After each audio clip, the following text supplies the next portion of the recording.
The following podcast is part of a certified educational activity titled Expert Insights on the Use of Targeted Biologic Therapy in Patients with COPD and Evidence of Type 2 Inflammation, taking it on a case-by-case basis.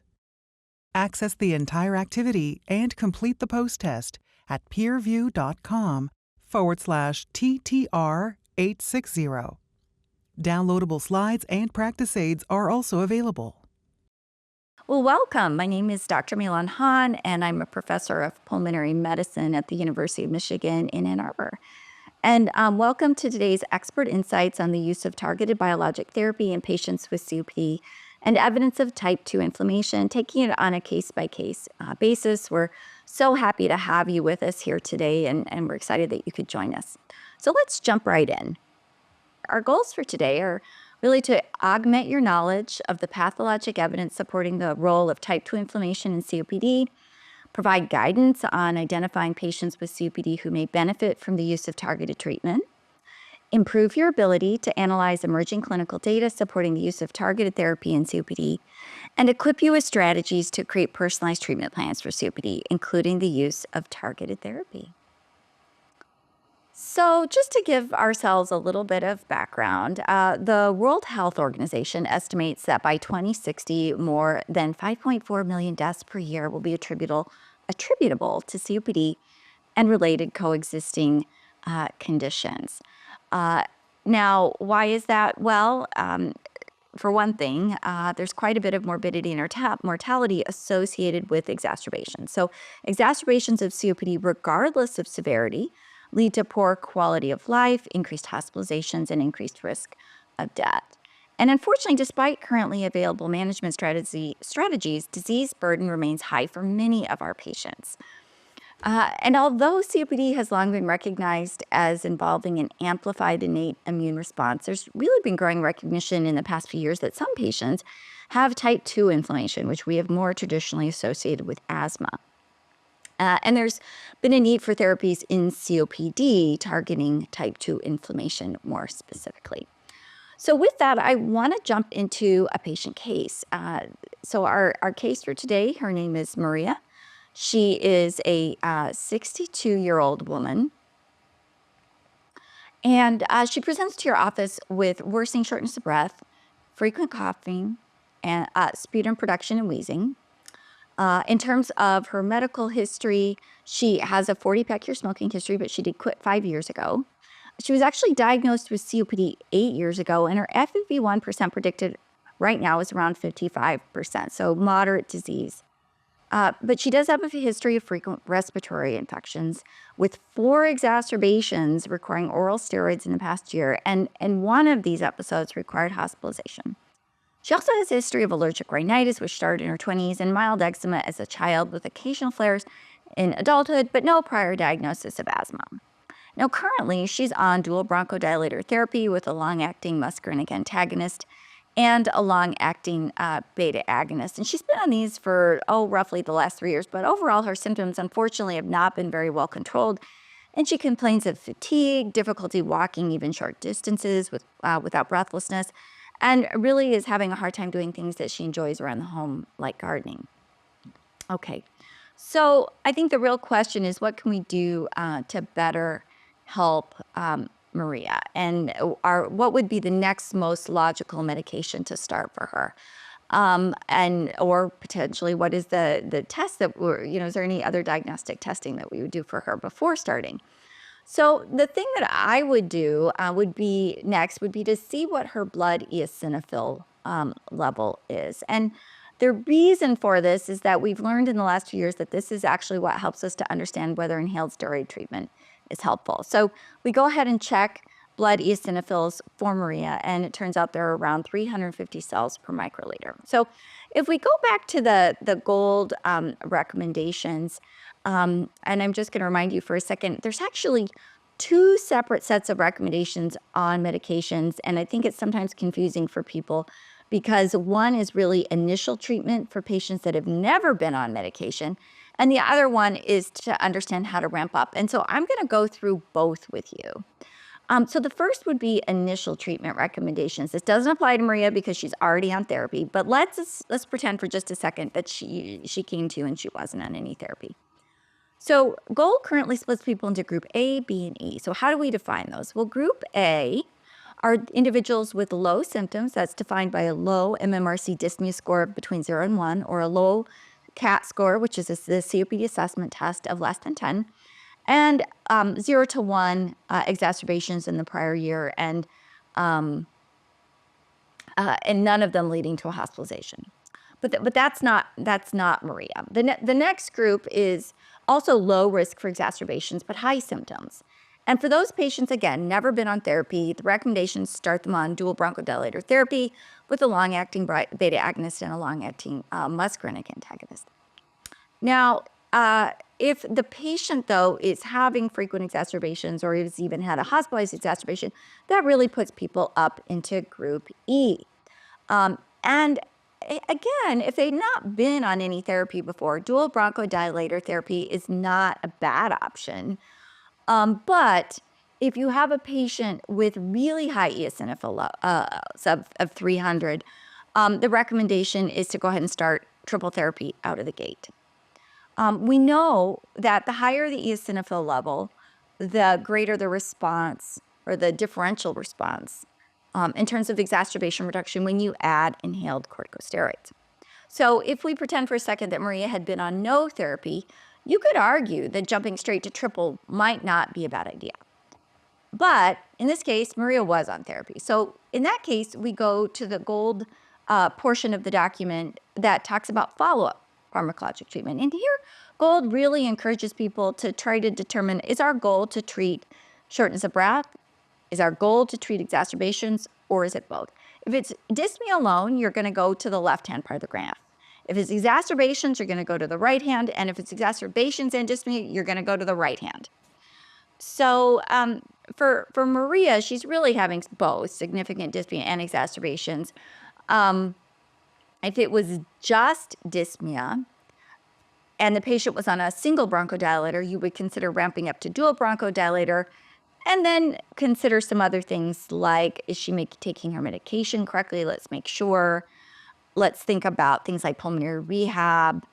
We could consider adding a medication called ensifentrine that I'm going to talk about a little bit later. And you want to think here about comorbidities like heart diseases or something else that's contributing to the patient's shortness of breath. But in a case like Maria, we're also really dealing with exacerbations. And so that pushes us to the right-hand portion of this graph. And if the patient is starting out already on just a single bronchodilator, then we need to check eosinophils, which we just did. Now, if they were low, you could consider, or low as in 300, you could consider ramping up to a dual bronchodilator. If the patient is really high, you could ramp up to that triple. In Maria's case, she's already on a dual bronchodilator, and we know her EOs are over 300, and so that would automatically shunt her towards the triple inhaled therapy pathway. Between 100 and 300, there is still definitely this kind of correlational relationship between increased eosinophils and response to inhaled steroids. Below 100, when you look at those curves, it just really looks much less strong. And so it's not something that's listed here as recommended. If the patient is still having exacerbations despite triple therapy, or they're on dual bronchodilator and they have low eosinophils, then you have some more options. Roflumilast if the patient has chronic bronchitis and low lung function, azithromycin, but preferentially in former smokers, and dupilumab, particularly if people have type 2 inflammation. So let's get back to Maria. So she's got these frequent exacerbations. She's dyspneic, she's on dual bronchodilator, and her eosinophil level was around 350. So based on the GOLD diagram, the appropriate thing at this point would be to add an inhaled corticosteroid for her. And so what are some of the factors to consider when initiating inhaled steroid therapy? Well, strongly favoring use would be elevated eosinophil count, history of asthma, frequent exacerbations or hospitalized exacerbations. And those were the things that really went into the gold recommendation that we saw. But really anywhere above 100, the data would suggest there's going to be some inhaled corticosteroid response.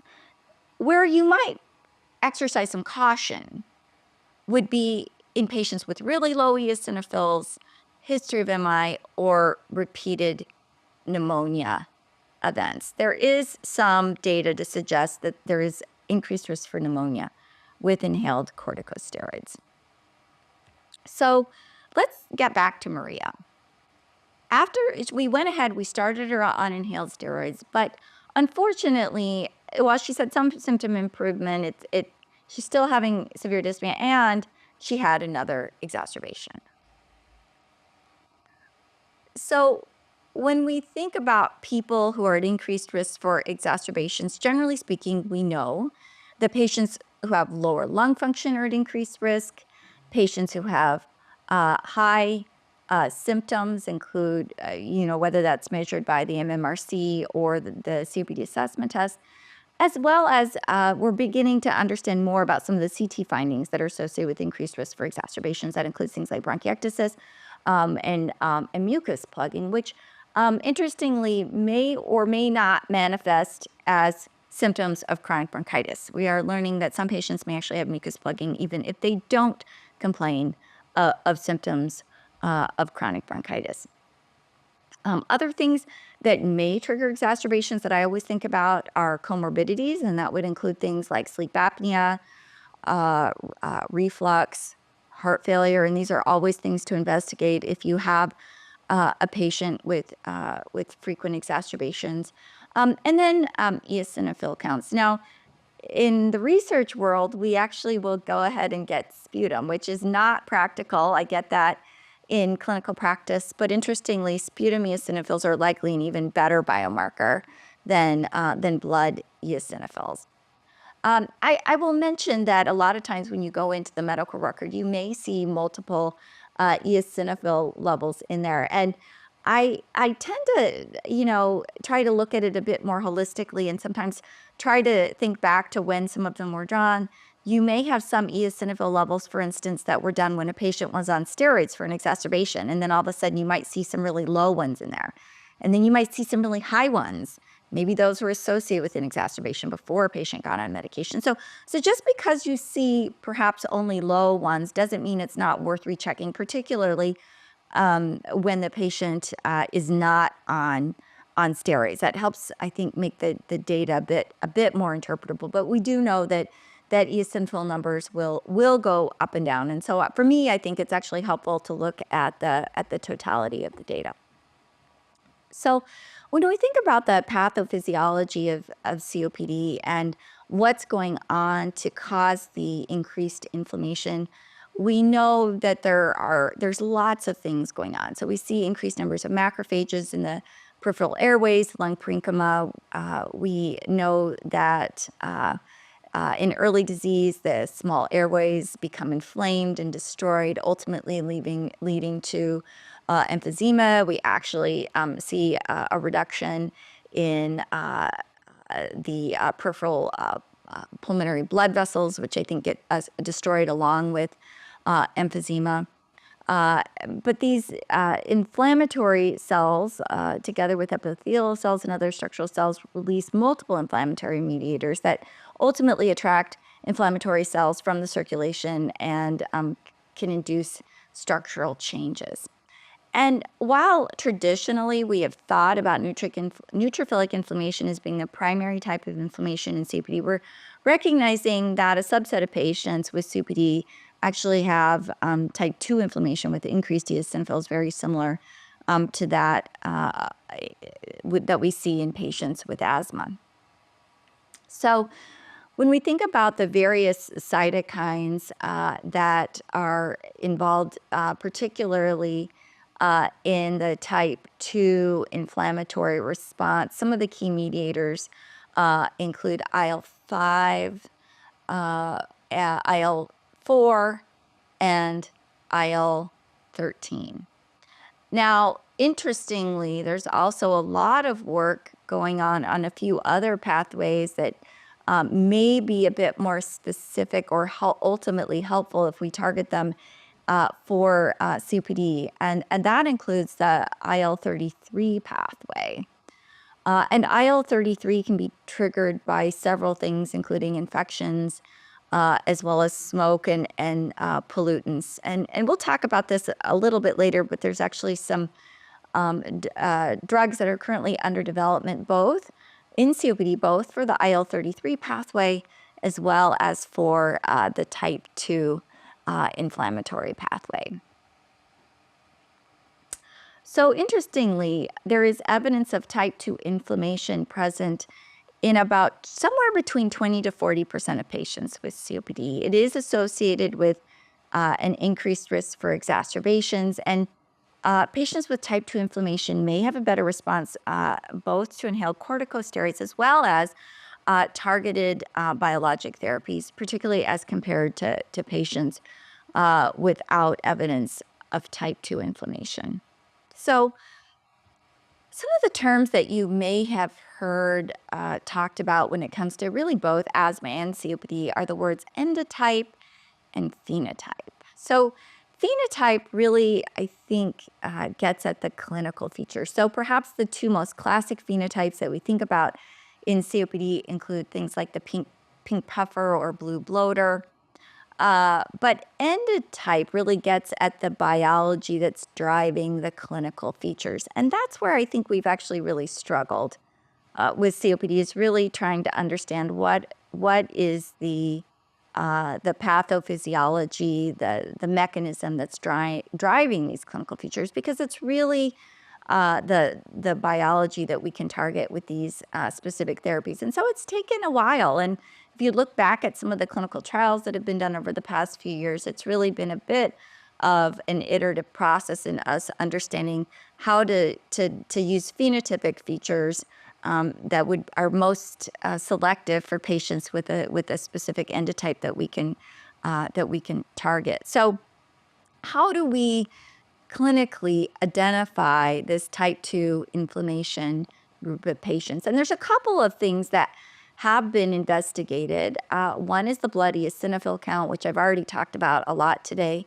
This is both predictive of enhanced response to steroids as well as targeted biologics, and we're getting into that a little bit more. Another one that has been used more traditionally in asthma but is not nearly as widely available, but I do want to mention it, is fractional exhaled nitric oxide.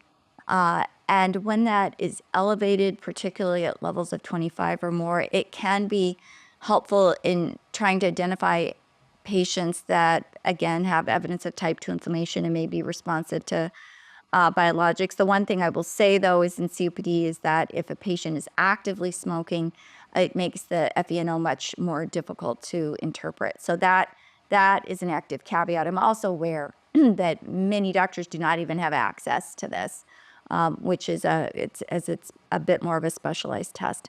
And then IgE, which again we more traditionally think about as being a biomarker in asthma, but it can also be associated with with frequent exacerbations.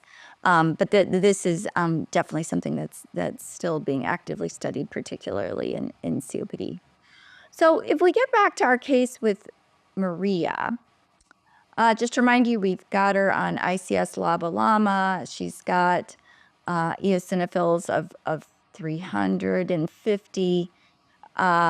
And she's still really not doing well. She's still having frequent exacerbations. She's still feeling poorly. I think one question is this common? And what really are some of the shortcomings of current pharmacologic approaches? So we know that a proportion of patients with moderate to severe airflow limitation really continue to have frequent exacerbations despite maximizing inhaled therapy options. And I know I see these patients all the time in my clinic. They're sent by primary care, and it's really frustrating for everyone, both for the primary care physicians as well as for the patients.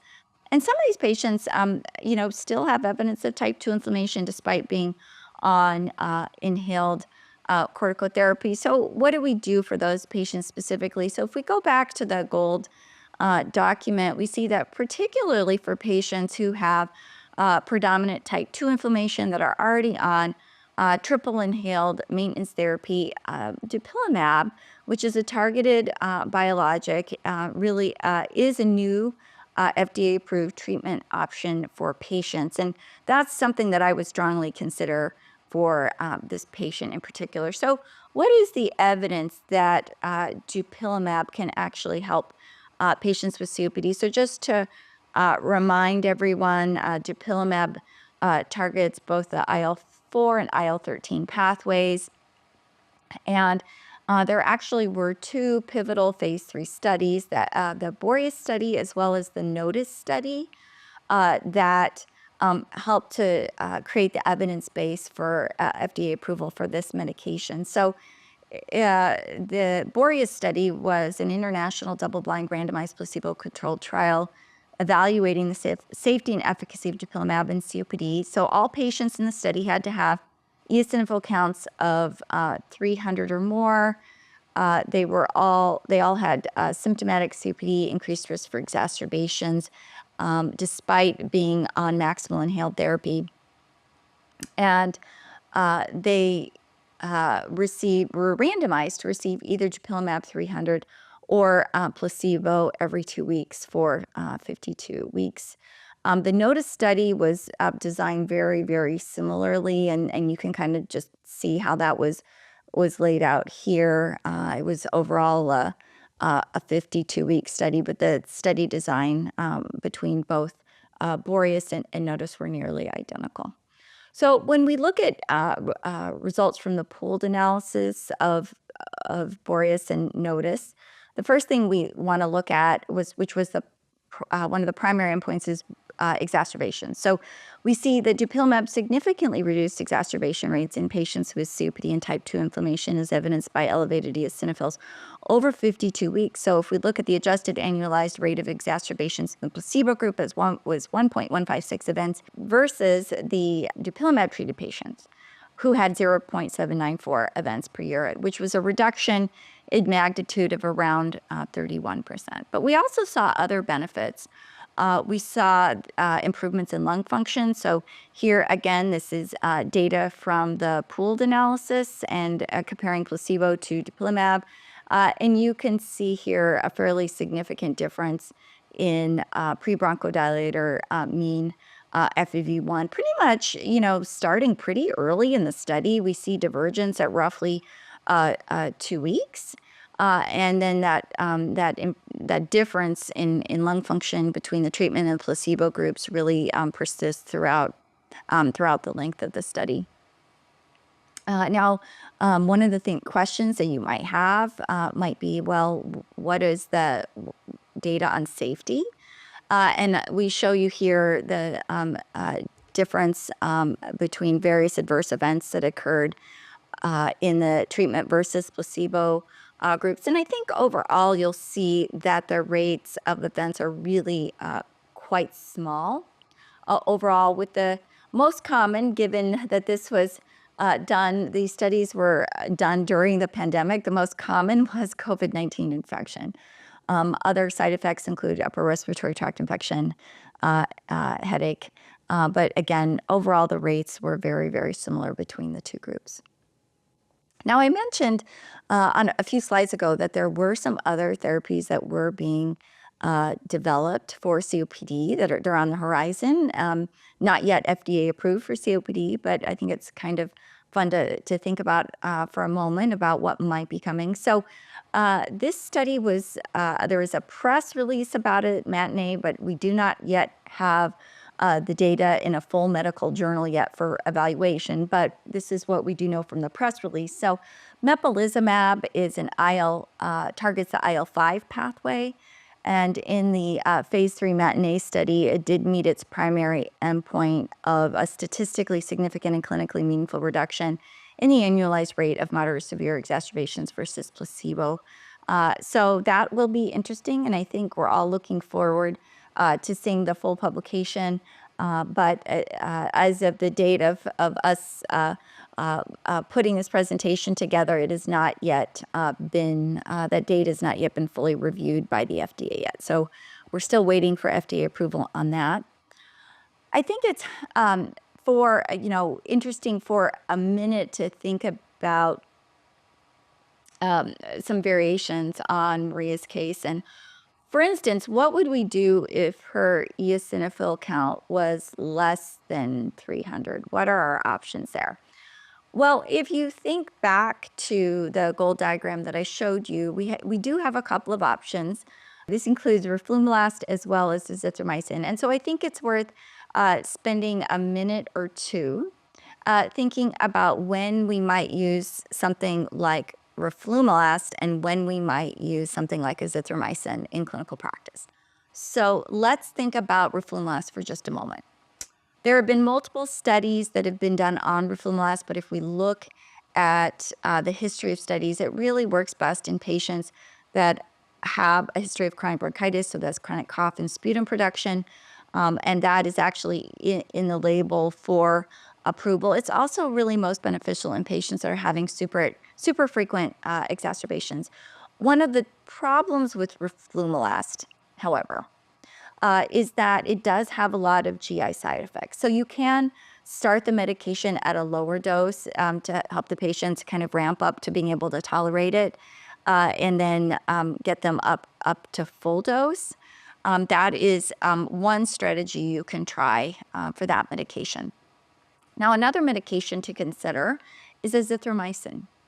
Now, the azithromycin studies are a little bit difficult to compare to the more recent studies because I was actually involved in this clinical trial. It was an NIH-sponsored study, and we actually had patients on a variety of medications, inhaled therapy. So realize, as opposed to, for instance, the dupilumab studies, where the majority of patients were on triple inhaled therapy, the azithromycin study was actually done on background of a huge variety of therapies. So it's important just to take that into context. But regardless, azithromycin in a study where patients were on a variety of background therapies did show reduction in exacerbations, but there's some important caveats. So first of all, when we did some subgroup analyses after that study was finished, we found that azithromycin did not work well in current smokers. So that is something to think about. There's multiple studies to suggest that exacerbation reduction, even with inhaled corticosteroids, is not as robust for patients who are actively smoking. And we don't really fully understand why that is. The other thing is that azithromycin also has side effects. There's a lot of drug-drug interactions. There's the potential for QTc prolongation. So one of the things that I will do is I will get a baseline EKG, and I will check an EKG a few weeks later after the patient started medications, just to make sure we aren't having significant QT prolongation. Now, the other thing that I do, there's actually two other things, caveats with azithromycin. One is the potential for hearing loss. We did see this in the clinical trial. And so if I have a patient who has baseline hearing loss, I will kind of get that checked before starting and monitor, or potentially consider, if the hearing loss is already severe, maybe this is not the best medication for that patient. So that is something to talk to if the patient has an audiologist or an ENT, to talk to them about that. The other thing is that azithromycin is one of the few medications that we have that can treat non-tuberculous mycobacteria. So I will sometimes also get a baseline CT scan on patients just to make sure that there's no concerns for NTM before starting a chronic medication like azithromycin. So those are just some of the caveats to consider in starting other medications. Now, the other thing that I think we would be remiss if we didn't mention is that there is another drug that was recently approved for patients with COPD, and that's ensifentrine. So if we had a patient like Maria, and she wasn't having frequent exacerbations, but she's having severe dyspnea despite triple therapy, if we look back at the goal diagram, adding ensifentrine is another treatment option. This medication was shown to improve lung function and symptoms. And so this is something to consider. It is a nebulized medication, so it's a little bit different. And so that's another thing to consider, but overall has a fairly good safety profile. And the other interesting thing to note is that if you look at the data from the clinical trials with ensifentrine, there actually was some exacerbation reduction. They didn't actually plan the study to do that, but there was. One of the caveats and one of the reasons why it doesn't appear on the exacerbation side of the gold diagram is the fact that many of those patients were not on inhaled steroids in that clinical trial. And it, the study wasn't really designed to look at exacerbations, but, I think if more robust data is generated, particularly in patients on triple therapy, this is something that potentially could also be considered for exacerbation reduction. Or if you have a patient, for instance, that doesn't tolerate inhaled steroids for one reason or another, it's just something else to consider. You may get some benefit also with respect to exacerbation reduction.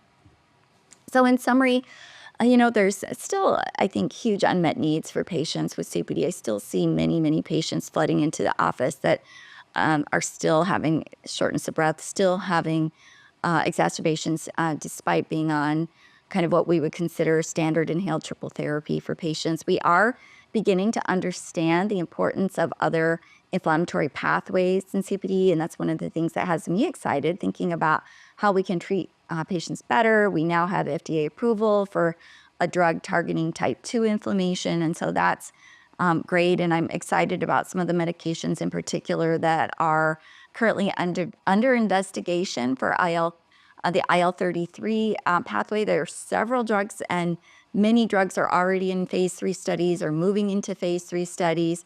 And so I wouldn't be surprised in the next few years if we have yet something else to come back and talk to you about. But for right now, dupilumab is FDA approved and can help target patients with COPD who specifically do have type 2 inflammation. So thank you so much for joining us today. Thank you for listening. Remember to download the slides and practice aids and complete the post-test for instant credit. This activity is certified by PVI, PeerView Institute for Medical Education. This program is supported by an independent educational grant from Regeneron Pharmaceuticals Incorporated and Sanofi. To access all materials for this activity, visit peerview.com/TTR860.